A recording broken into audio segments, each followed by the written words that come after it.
a desperate mother, a terrified child, and the dangerous man who decided they belonged to him. Comment where you're watching from.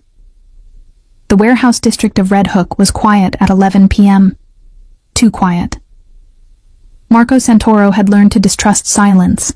It usually meant someone was holding their breath, waiting.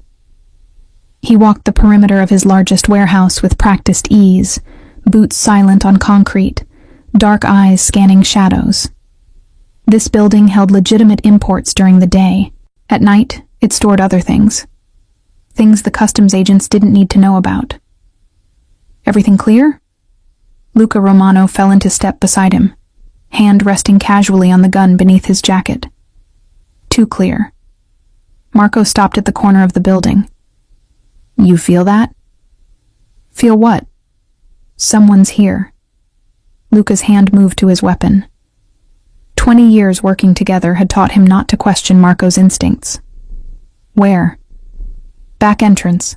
Stay behind me. They moved around the building. The rear loading dock was shrouded in darkness. The single security light shot out 3 nights ago. Marco made a mental note to have it replaced. Again. Then he heard it. A sound that didn't belong. Soft. Broken. The kind of crying someone does when they're trying desperately not to make noise. He raised his hand, stopping Luca. Listened harder. There. Behind the dumpster. Someone was hiding. Marco drew his weapon, approaching slowly. Come out. Now. The crying stopped. Silence. I said come out. I know you're there. Please. A woman's voice. Hoarse. Terrified. Please, we're leaving. We didn't take anything. We just needed somewhere to... Show yourself. Movement. A figure emerged from behind the dumpster, backlit by distant streetlights. A woman, holding something. No, someone, against her chest. Marco's grip on his gun relaxed slightly. Step into the light. She limped forward, and Marco's jaw tightened. Even in the darkness, he could see she was hurt. Her face was swollen on one side, clothes torn, arms wrapped protectively around. A child. A boy, maybe 7 or 8, clinging to his mother like she was the only solid thing in a world that had just shattered. Madre di Dio. Luca breathed behind him. Marco holstered his weapon immediately. Who did this to you? The woman flinched at his voice. No one. We're fine. We're leaving. You can barely stand. I can manage. She tried to take a step, stumbled. The boy whimpered, clutching tighter. Marco moved forward instinctively. Don't come closer. She backed up, nearly falling. Please, we don't want trouble. We'll go. I promise we'll... Signora.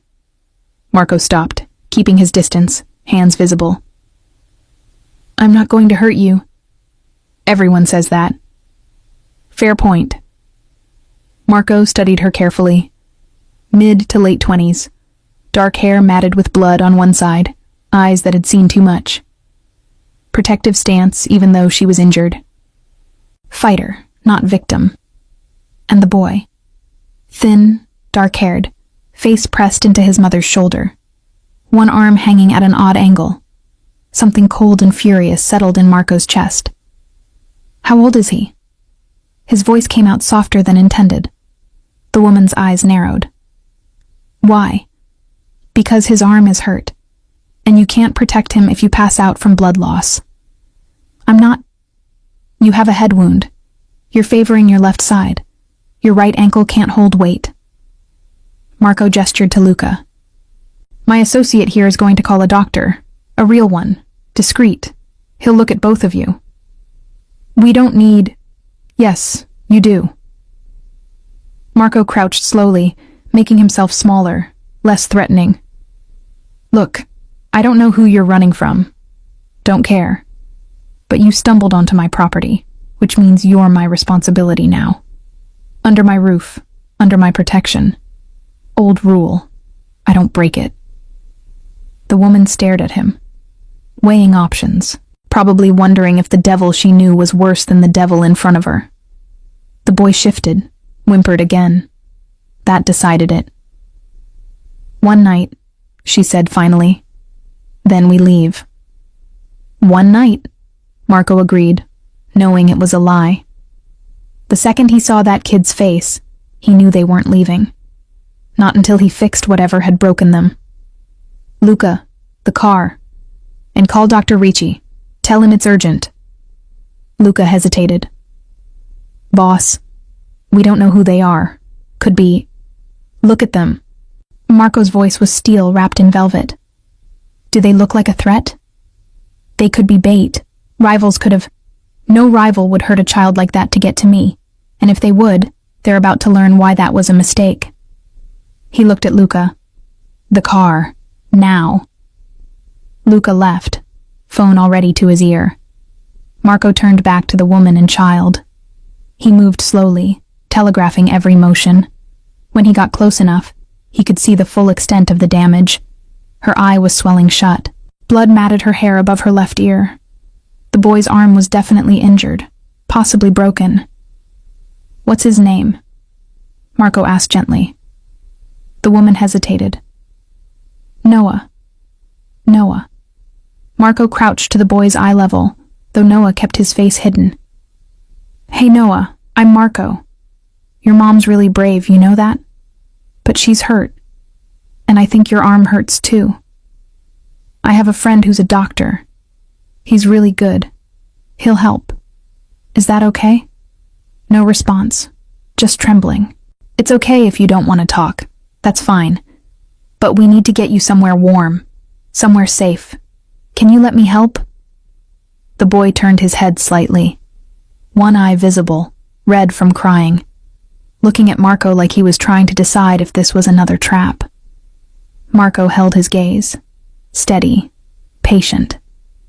The kid had been through hell. He could take his time deciding. Finally barely audible. "Okay." "Good man." Marco stood slowly. "Can you walk?" he asked the mother. She took a step, gasped, nearly collapsed. Marco caught her automatically, careful not to jostle Noah. "That's what I thought. Luca's bringing the car around. Can you make it that far if I help?" She wanted to refuse. He could see it in her eyes, pride fighting necessity. But Noah was hurt, and she was fading fast. "Yes," she whispered. The SUV pulled up, black and unremarkable. Luca opened the back door. Marco helped the woman inside, Noah still clinging to her. The boy's eyes darted to every shadow, every movement, hyper-vigilant, looking for the next threat. Marco knew that look. He'd worn it himself once. "Where are we going?" the woman asked as they pulled away from the warehouse. "Safe house, Williamsburg. Dr. Ricci will meet us there." "Why are you doing this?" Marco glanced at her in the rearview mirror. "Because 29 years ago my father was shot on a street corner. I was 10. I remember being scared of every man who looked at my mother, every knock on the door, every car that slowed down." He met her eyes in the mirror. "Your son has that same look, and I'm not letting another kid go through that if I can help it." She didn't respond, just held Noah tighter. The safe house was a fourth-floor walk-up, nondescript building, neighbors who minded their own business. Marco had 6 of these scattered across Brooklyn, places to hide, to heal, to disappear if necessary. Dr. Ricci was already waiting, medical bag in hand. 60 years old, steady hands, and a healthy respect for patient confidentiality that Marco had cultivated over many years. "Upstairs," Marco said quietly. He carried Noah this time. The boy was too exhausted to protest, the mother too hurt to object. The apartment was simple, clean. Furniture that no one would miss. 2 bedrooms, 1 bathroom, kitchen stocked with non-perishables. Everything someone on the run might need. Dr. Ricci got to work immediately. "The boy first." "No." The woman's voice was firm despite her injuries. "Check him. Make sure he's okay. Then me." Signora, you have a head wound. Him first. Dr. Ricci looked at Marco, who nodded. The kid first. They took Noah into the bedroom. He cried when the doctor touched his arm, bit his lip bloody trying not to scream. His mother sat beside him, holding his good hand, whispering things Marco couldn't hear. Marco stood in the doorway, watching. Luca had positioned himself by the front door, on guard. Badly bruised, not broken, Dr. Ricci announced finally. But it needs to be immobilized. He'll need to wear a brace for a few weeks. Fine. The woman's relief was palpable. Whatever he needs. The doctor applied the brace carefully. Noah had stopped crying, but his eyes were glassy. Shock, probably. Or exhaustion. Maybe both. Can you give him something? Marco asked. For the pain? To help him sleep? A mild sedative. He'll rest easier. Within 15 minutes, Noah was asleep, curled up on the bed. His mother sat beside him, hand on his chest, feeling him breathe. Now you, Marco said quietly. She didn't argue this time. Let the doctor lead her to the living room, check her injuries. Cracked ribs, sprained ankle, concussion, multiple contusions. The inventory of violence. Marco stepped out onto the small balcony, needing air. Luca joined him. What are we doing, boss? Helping them. And then? And then we find whoever did this. She hasn't told us anything. She will. Marco lit a cigarette, hand steady despite the rage simmering under his skin. When she's ready. When she trusts us. Until then, they stay here. They heal. And we make sure no one gets close to them. This could be complicated. Everything I do is complicated. Marco exhaled smoke into the night air. But that kid in there? He's 7 years old and he looks like he's survived a war. I'm not walking away from that. You're not responsible for every broken thing that crosses your path. No, but I'm responsible for what happens on my property. She was behind my warehouse. That makes her mine. And the boy? Marco's jaw tightened. Him too. Inside, Dr. Ricci was packing his bag. She needs rest. Lots of it. The concussion is moderate. No blood thinners, no alcohol. Wake her every few hours to check responsiveness. I've left pain medication, antibiotics for the cuts. The ribs will hurt for weeks, but they'll heal. Thank you, Dottore. Marco. The old man paused at the door. Who did this? I don't know yet. When you find out? Marco's smile was cold. You don't want to know. After the doctor left, Marco found the woman still on the couch, staring at nothing. She'd changed into clean clothes he'd had Luca bring. Simple sweats, t-shirt. The blood was washed from her hair, revealing the true extent of her injuries. There's food in the kitchen, Marco said. Clothes in the closet. Bathroom stocked. You need anything, my number's on the counter. Why are you doing this? She looked up at him, eyes hollow. What do you want? Right now, nothing. Tomorrow, maybe some answers. But tonight, you and your son sleep somewhere safe. That's it. I don't even know your name. Marco Santoro. Recognition flickered. She knew the name. Most people in Brooklyn did. You're... Yeah, I am. He didn't apologize for what he was. Does that change things? I don't know. Her voice cracked. I don't know anything anymore. What's your name? She hesitated, then... Sloan. Sloan Carter. Sloan. He tested the name. That's your boy in there? My son. Yes. He's going to be okay. You both are. How can you possibly know that? Because I decided. Marco moved toward the door. Get some rest. I'll be back in the morning. Marco. She stopped him. Thank you. I know I shouldn't trust you. I know what you are. But... thank you. He nodded once and left, locking the door behind him with the spare key. In the hallway, Luca was waiting. What now? Now we find out who put their hands on a woman and a 7-year-old boy. And we teach them why that was the last mistake they'll ever make. Marco didn't sleep that night. He went back to his office, pulled up every resource he had. By dawn, he knew the basics. Sloane Carter, 29, junior architect. Divorced 8 months ago. Ex-husband. Detective James Reed, NYPD. Decorated. Respected. Merda, Luca muttered, reading over his shoulder. Yeah. Marco's jaw was tight. A cop. That's complicated. Protected is what it is. Everyone loves Detective Reed. War hero, community involvement. Nobody would believe he beat his wife and son. Luca finished grimly. Marco stared at the photo on the screen. James Reed, 42, broad-shouldered, all-American smile. The kind of man who coached Little League and volunteered at the soup kitchen. The perfect disguise for a monster. She ran, Marco said quietly. Changed her name, moved 3 times in 8 months. He found her anyway. And when he did, what are you going to do? What I always do. Fix it. He's a cop, Marco. You can't just... Watch me. Morning came, but Marco had been awake for hours. He'd gotten the call at 4 a.m. from Luca, who'd been monitoring the safe house remotely. Kids screaming. Been going for 10 minutes. Thought you should know.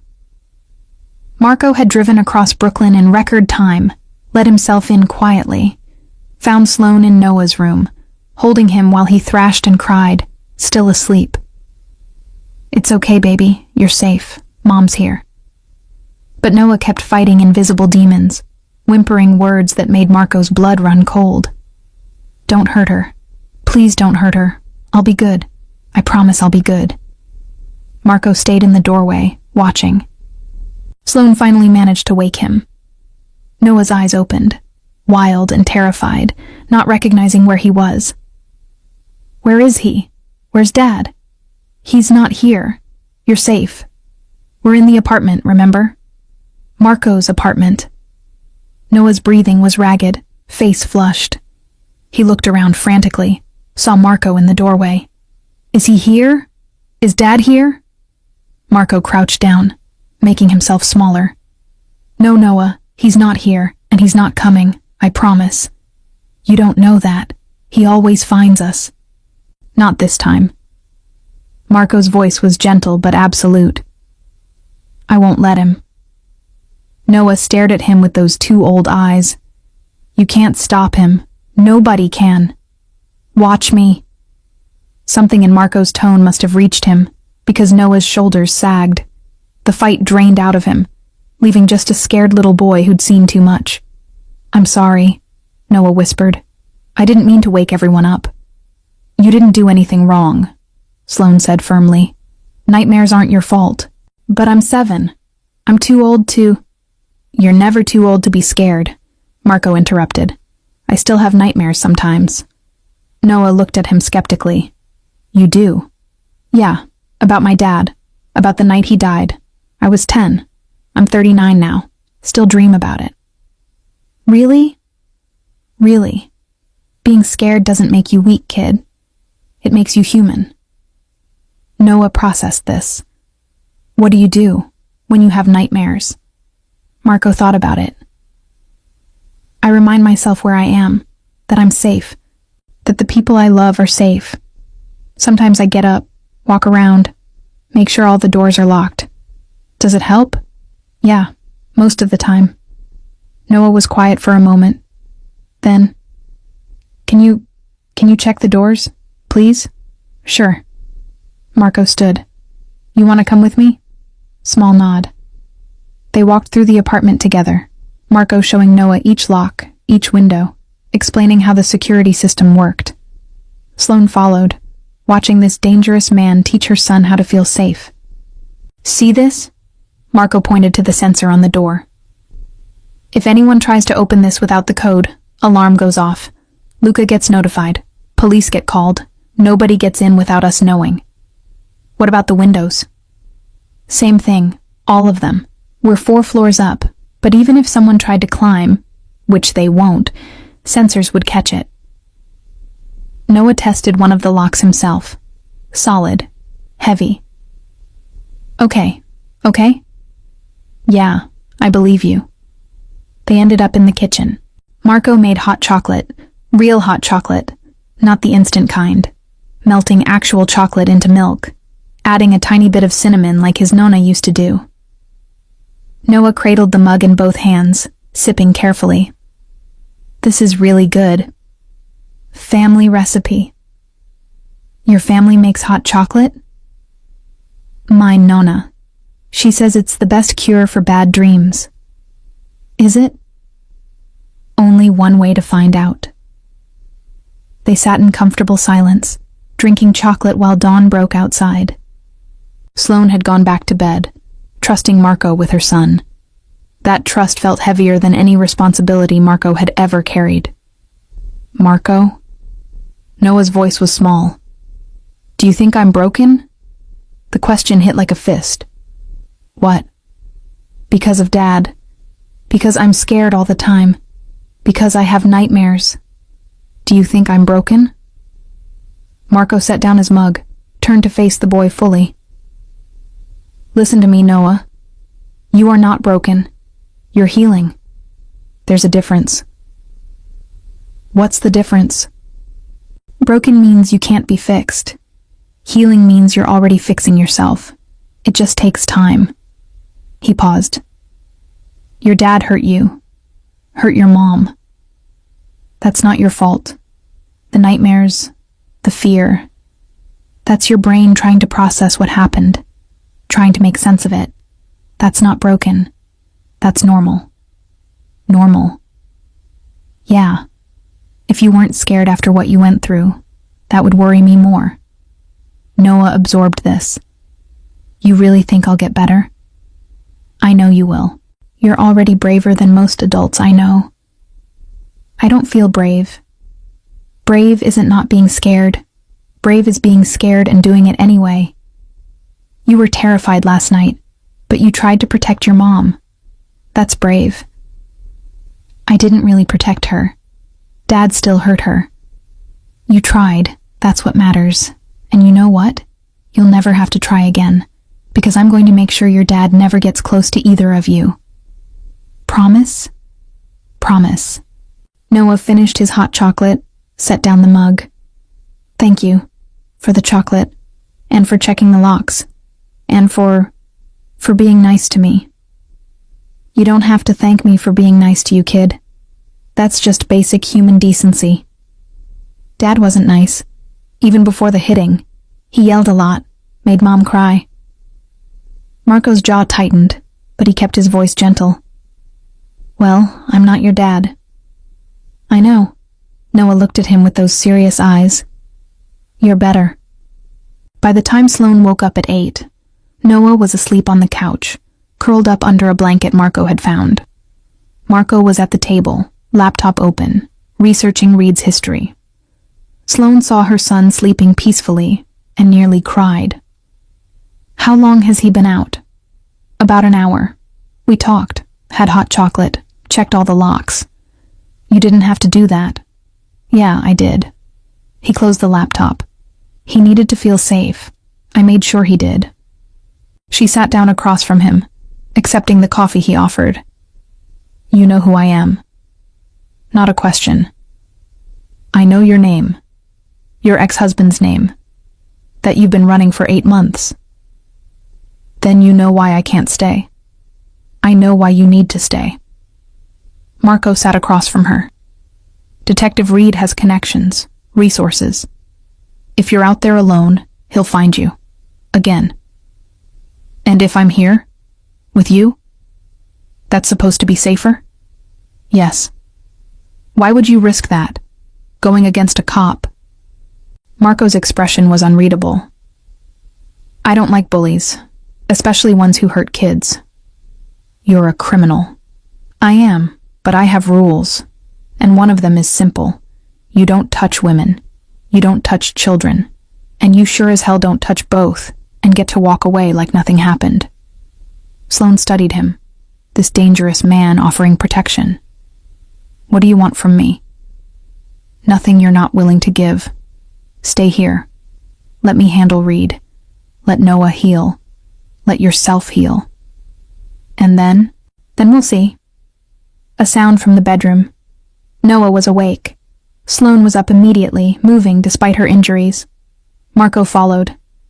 Noah sat up in bed, looking around wildly. Mom? I'm here, baby, right here.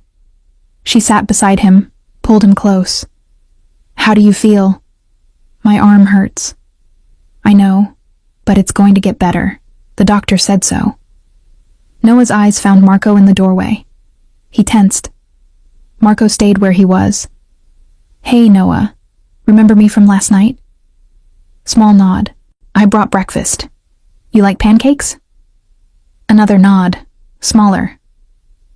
Good. I'll heat them up. You take your time. He left them alone. In the kitchen, he reheated the food, set the table. When they emerged, Sloane supporting Noah, both of them moving like survivors of a battlefield, he pretended not to notice how scared they looked. Sit, eat. Then we'll figure out the next step. Noah ate mechanically, not tasting anything. Sloane picked at her food. Marco drank coffee and gave them space. How long have you been running? He asked finally. 8 months. Since the divorce was finalized. He have visitation rights? Supervised, but her voice dropped. He's good at looking normal. The supervisor never saw anything wrong. And Noah was too scared to say anything. What happened yesterday? Sloane's hand tightened on her cup. He found us. I don't know how. We'd been so careful, but he was waiting outside Noah's school. He tried to take him. I stopped him. She touched her swollen face. We ran. Ended up in your neighborhood. Saw the warehouse. Thought maybe we could hide until dark. And he followed you? I think so. Hit me when I wasn't looking. Noah tried to stop him. James grabbed his arm, twisted it. Said he'd break it if we didn't come with him. Marco's hands were very still on the table. What did you do? I kicked him, hard. We ran. He was chasing us, but then he wasn't. Maybe he heard you coming. Maybe he just decided to wait. I don't know. She looked at Marco directly. But he'll be back. He always comes back. Not this time. You can't stop him. He's a detective. He has friends, judges, DAs, other cops. I tried reporting him once. They laughed at me. Said Detective Reed would never. I'm not them. You're a criminal. Exactly. Marco's smile was cold. Which means I don't play by their rules. Reed can have all the badges and friends in the world. Won't matter. You'll get arrested or killed. Neither of those things will happen. You can't know that. Sloane. He waited until she met his eyes. I've been doing this for 20 years. I know how to handle men like your ex-husband. Men who hide behind badges and fake smiles and think they're untouchable. They're not. What are you going to do? Whatever I have to. But first, you and Noah stay here. Rest. Heal. Let me worry about Reed. And if I say no, then I'll respect that. Give you money, help you get somewhere safe. But you'll be running forever. And eventually, he'll catch you. And next time, Noah might not be so lucky. The words hung heavy. Sloane looked at her son, who'd stopped eating, listening to every word with those two old eyes. How long? She whispered. How long? What? How long do we have to hide? Until Reed isn't a threat anymore. And how long will that take? Marco's jaw tightened. As long as it takes. 3 days passed. Marco visited every morning, bringing food, supplies, updates. Luca stationed himself outside, discreet security. Noah slowly started to relax, though he still flinched at loud noises and refused to leave his mother's side. On the fourth day, Marco arrived to find Noah sitting on the couch, actually watching TV instead of staring at walls. Small progress. "Hey, kid." Noah looked up, didn't smile but didn't hide either. "Hi. How's the arm? It hurts less." "Good. That means it's healing." Marco held up a bag. "I brought pizza. You like pizza?" "Yeah, almost shy." "Pepperoni? Is there any other kind?" The smallest hint of a smile. Noah took a slice, ate it slowly. Marco sat on the other end of the couch, giving him space. "What are you watching?" "Cartoons. The superhero one." "Which one's your favorite?" Noah considered this seriously. "The one who can talk to animals." "That's a good one." "Why him?" "Because animals are nice." "They don't." He stopped. "Don't what?" "Don't hurt you," whispered. Marco's chest tightened. "No, most of them don't. My dad hurt Mom, and me. I know." "Are you gonna hurt us too?" The question was so direct, so painfully hopeful, that Marco had to pause before answering. "No, Noah, I'm not going to hurt you, or your mom. I promise." People break promises. Some people do. I don't. Noah studied him with those two wise eyes. "Okay. Okay? I believe you." Then, softer. "You make Mom less scared, I can tell." "How?" "She sleeps now. Before, she didn't. She just watched the door all night." Marco didn't know what to say to that. "Well, I'm glad she's sleeping. Me too." Noah took another bite of pizza. Then, "Thank you for helping us."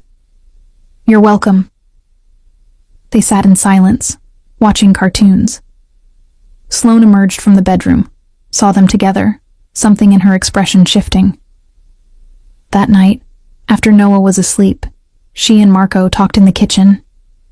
Real conversation, not just questions and answers. "He likes you," she said. "He's a good kid. He is, despite everything James did to him." She wrapped her hands around a mug of tea. "I keep thinking I should have left sooner, before it got this bad." "You left when you could. That's what matters." "Is it?" Noah has nightmares. He flinches when men get too close. He's 7 and he's terrified of his own father. He's also brave, tried to protect you even when he was scared. That takes real courage. He shouldn't have had to. No, he shouldn't have. Marco leaned back in his chair. But he did.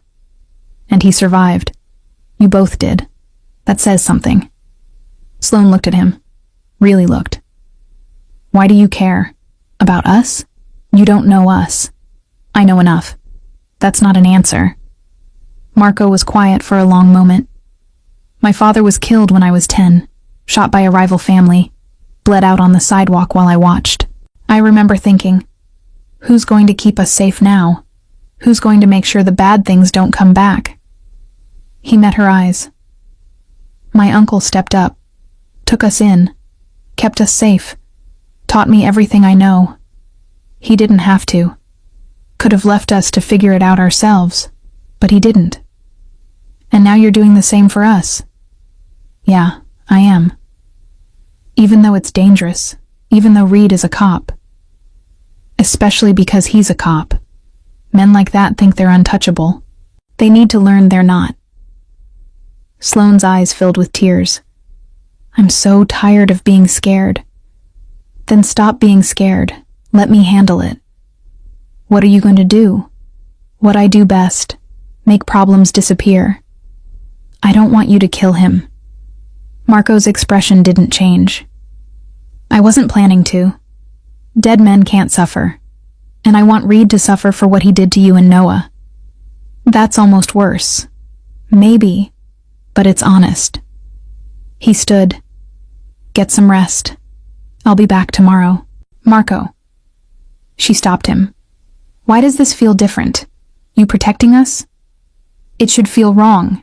You're exactly the kind of man I should stay away from. But it doesn't feel wrong. It feels...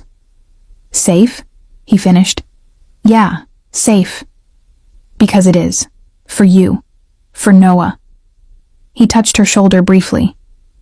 Both of you are mine now. I protect what's mine. That became his refrain. Both of you are mine now.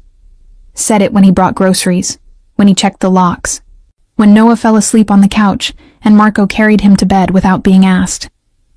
2 weeks in, Marco's uncle, Don Carlo Santoro, demanded a meeting. What's this I hear about a woman and child? The old man sat behind his massive desk, cigar smoke curling around him. They needed help. And you gave it? Yes. Why?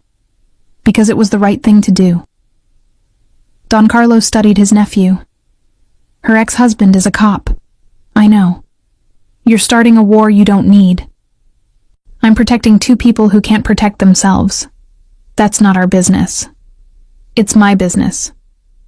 Marco's voice was respectful but firm. And I'm handling it. The old man sighed. You're thinking with your heart, not your head.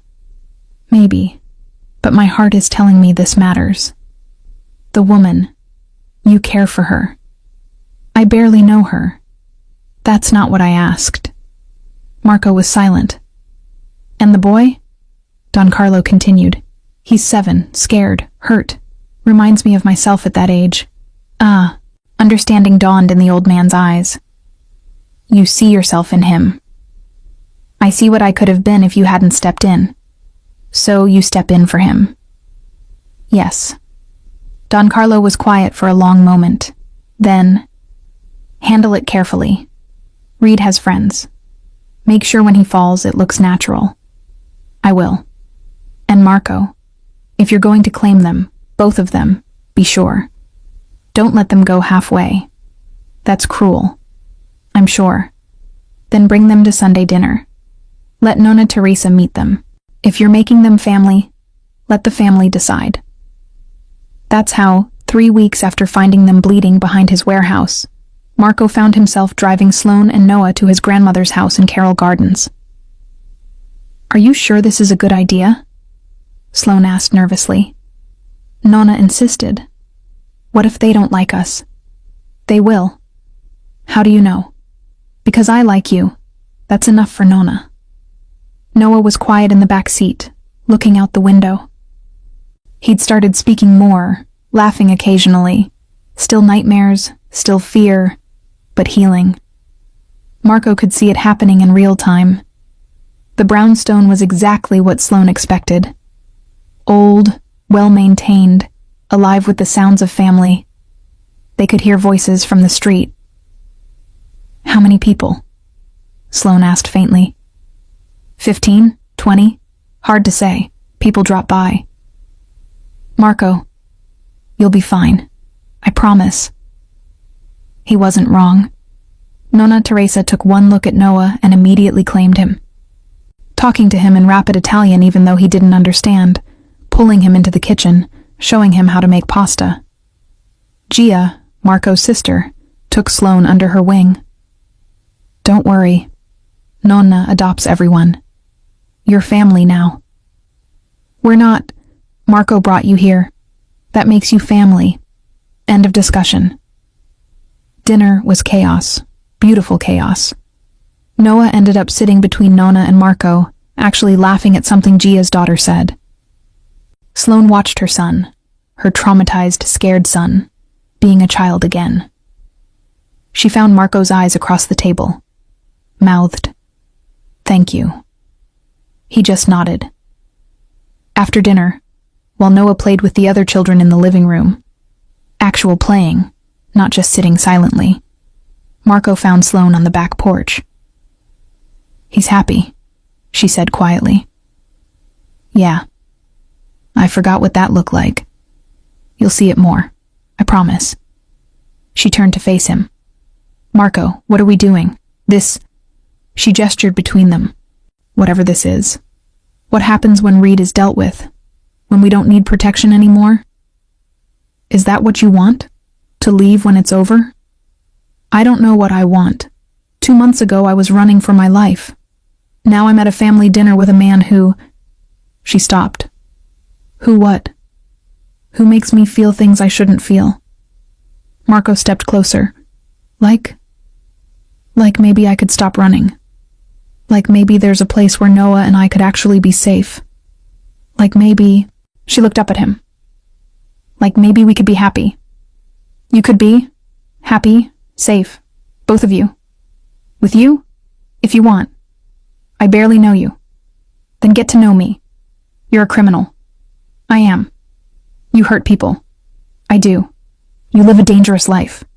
That's true. So why do I want to stay? Marco touched her face gently, mindful of the fading bruises. Because you know I'd never hurt you. Either of you. Because when you look at me, you don't see a criminal. You see someone who'll stand between you and everything that wants to hurt you. Is that what you are? For you? For Noah? Yeah, that's exactly what I am. She kissed him, surprising both of them. Quick, impulsive, breaking away immediately. I'm sorry, I shouldn't have... He pulled her back, kissed her properly. Slow, careful, like she was something precious that might break. When they separated, both breathing hard, he rested his forehead against hers. Don't apologize. Not for that. This is crazy. Completely. I'm falling for you. Good, because I'm already gone.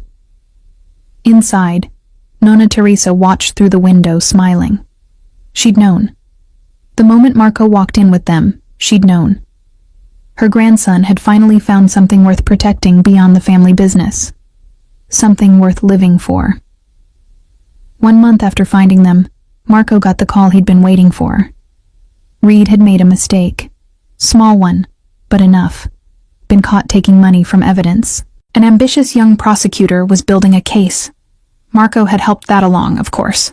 Anonymous tips. Planted evidence. Witnesses who suddenly remembered seeing things. He played dirty, because Reed had played dirty first. When the arrest came, Marco was there. In the crowd, watching Reed being led out in handcuffs. The detective saw him. Knew immediately who was responsible. This isn't over, Reed mouthed. Marco's smile was cold. Yes, it is. He went straight to the safe house. Sloane opened the door, saw his expression. It's done? He's been arrested. They found evidence of corruption, witness tampering, assault charges from 3 different complaints that were mysteriously buried. He's going away for a long time.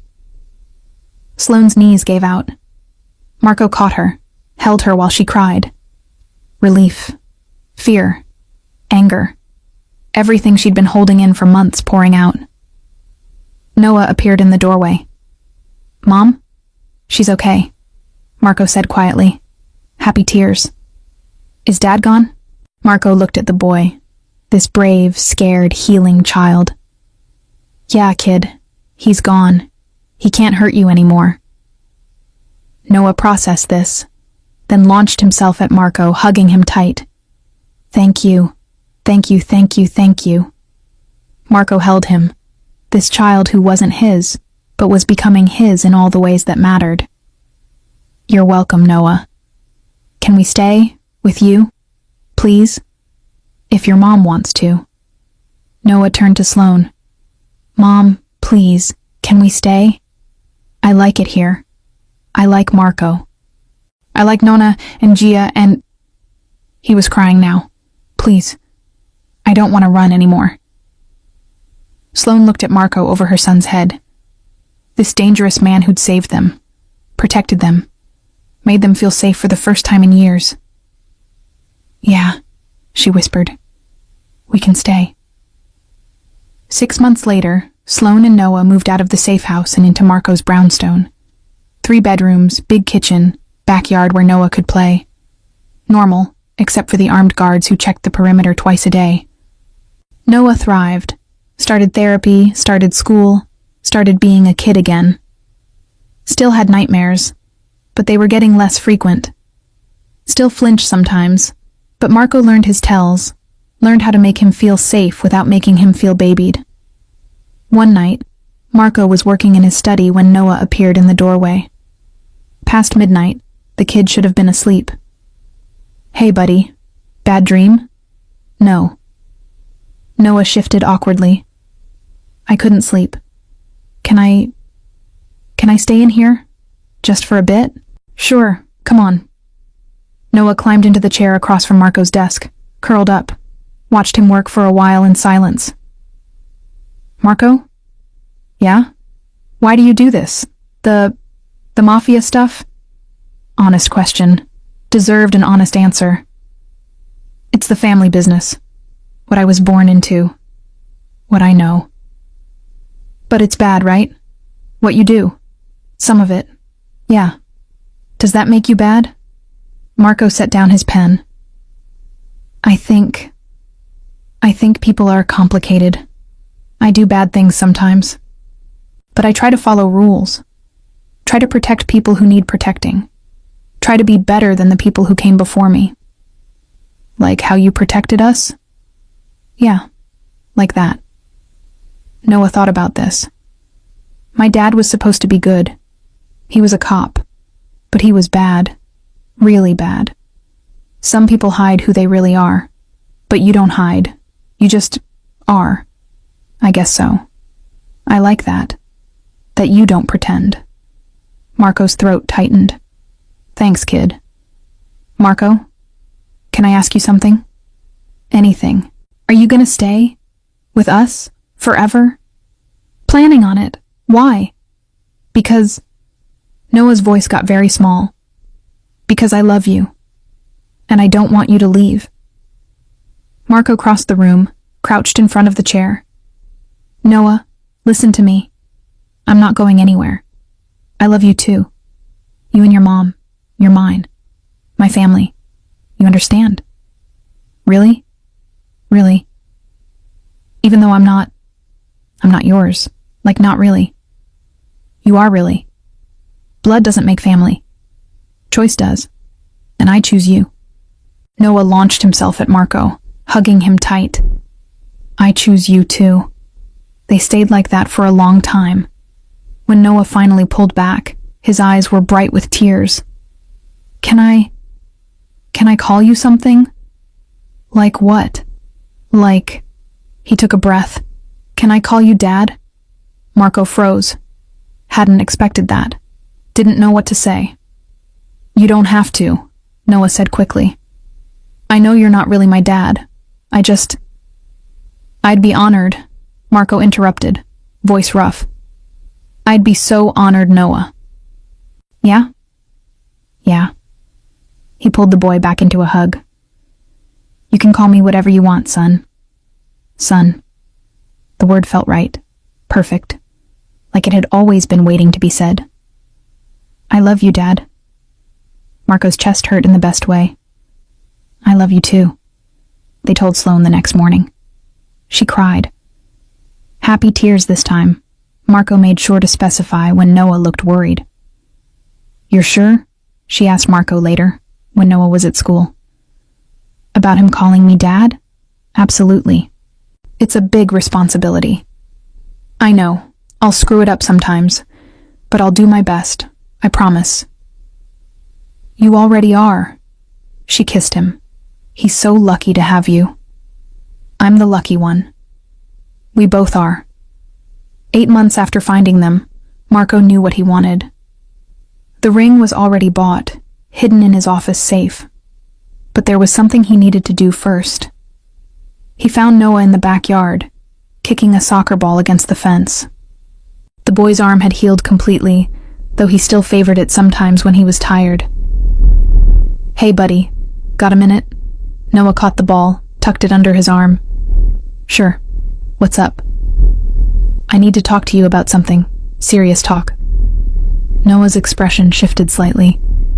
Worry. Did I do something wrong? No. Nothing like that. Marco sat on the back steps, patted the spot beside him. Come here. Noah sat, and Marco noticed how much he'd grown in 8 months.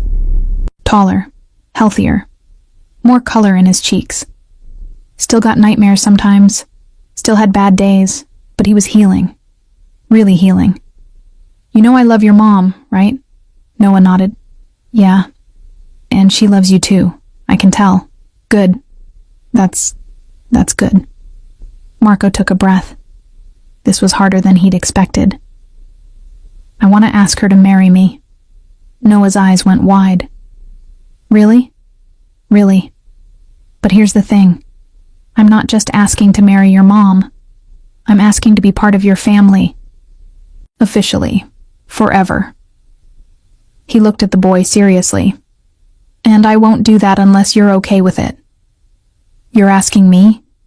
Yeah, I am. Because this isn't just about me and your mom. It's about all 3 of us. If we do this, we're a family. Real family. And I need to know you're okay with that. Noah was quiet for a long moment, processing. What if I said no? Then I wouldn't ask her. I'd wait. Or I wouldn't ask at all if that's what you needed. You'd really do that? Even though you love her? Yeah, I would. Because I love you too. Both of you. And I won't do anything that makes you uncomfortable or scared. Noah kicked at the grass with his shoe. My real dad, he never asked me about anything. He just did stuff. Made decisions. Didn't care what I thought. I'm not him. I know. That's why. Noah looked up, eyes bright. That's why I want you to marry Mom. Because you're not like him. You're good. You make Mom happy. You make me feel safe. Marco's throat tightened. Yeah? Yeah. Noah smiled. Real smile. The kind that reached his eyes. You should totally ask her. She'll say yes. You think so? I know so. She looks at you the way she used to look at me when I was little. Like you're the best thing ever. Marco laughed, pulled Noah into a hug. Thanks, kid. That means everything. Can I be there? When you ask? Actually, I was hoping you'd help me. Got any ideas on how to make it special? Noah's face lit up. Oh, I have so many ideas. They spent the next hour planning. Noah's enthusiasm was infectious, his suggestions ranging from practical to completely absurd. By the end, they had a plan. Simple. Perfect. Theirs. Marco, Noah said as they headed inside. When you marry Mom, does that make you my dad? Like, officially?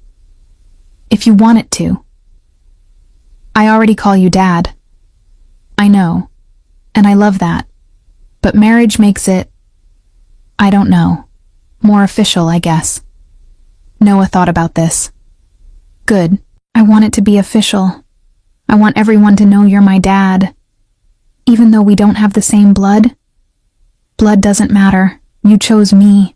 That's better. Marco stopped, crouched down to Noah's level. You're right. Choice is better. And I choose you, Noah. Every single day. I choose you too, Dad. They hugged there in the doorway, father and son not by blood but by something stronger, by choice, by love, by the family they'd built from broken pieces. 8 months after finding them, Marco proposed. Not elaborate, not public. Just the 3 of them in the kitchen after dinner, Noah's drawing on the table, dishes still in the sink. He got down on one knee, ring box in hand. Simple gold band with a small diamond. Nothing ostentatious. Sloane Carter, you crashed into my life bleeding and scared and protecting your son like a lioness. You made me want to be better than I am. Made me believe I could be something other than what I was born to be. He opened the box. Will you marry me? Let me be the man who stands beside you, who raises Noah with you, who keeps you both safe and happy for as long as I'm breathing. Sloane was crying. Yes. God. Yes. He slipped the ring on her finger, kissed her while Noah cheered. "Does this mean we're really a family now?" Noah asked. "We've been a family," Marco said. "This just makes it official." "Good." Noah hugged them both. "Because I didn't want to lose you. Either of you." "Never gonna happen," Marco promised. "We're stuck together now." "Good," Noah repeated, grinning. "That's really good." The wedding was small, family only. Noah was ring bearer, took the job seriously, walked down the aisle with such concentration that everyone smiled. When the priest said, "You may kiss the bride," Marco kissed Sloane while their son, cheered louder than anyone. At the reception, Nonna Teresa pulled Marco aside. "You did good, Nipote. You found what matters." "I didn't find them. They found me." "Same thing." She patted his cheek. "Your father would be proud. You protect the ones who need it, like he did, like I always hoped you would. I'm just doing what's right. That's all any of us can do." She smiled. "Now go dance with your wife, and later, dance with your son. Both of them need to know they're loved." Marco danced with Sloane first, swaying slowly, her head on his chest. "Happy?" he murmured. "So happy I'm afraid I'll wake up." "It's real. I know. That's what scares me." "Don't be scared. Not anymore. I've got you, both of you." "I know. I trust you." "Good, because I'm not going anywhere." Later he danced with Noah. The boy stood on his feet, like kids do at weddings, laughing as Marco spun them around. "This is the best day ever," Noah declared. "Yeah?" "Yeah, because we're really a family now. Really real." "We've always been real." "I know, but now it's official. You're my dad. Mom's your wife. We're the Santoros. Actually, your mom is keeping Carter, and you can too if you want." Noah considered this seriously. "Can I be Noah Carter Santoro?" "If you want." "I want. That way I have Mom's name and your name. Both of you." Marco's eyes burned. "That sounds perfect." "I love you, Dad." "I love you too, son." They spun around the dance floor, this man and boy who'd found each other in the worst way and built something beautiful anyway. That night, after Noah was asleep, Marco and Sloane stood on their bedroom balcony, looking out at the city. "You know what's funny?" Sloane said. "What?" "2 months ago I thought my life was over. Thought Noah and I would run forever. Thought we'd never be safe. And now? Now I'm married to a Mafia boss living in Brooklyn, and happier than I've ever been.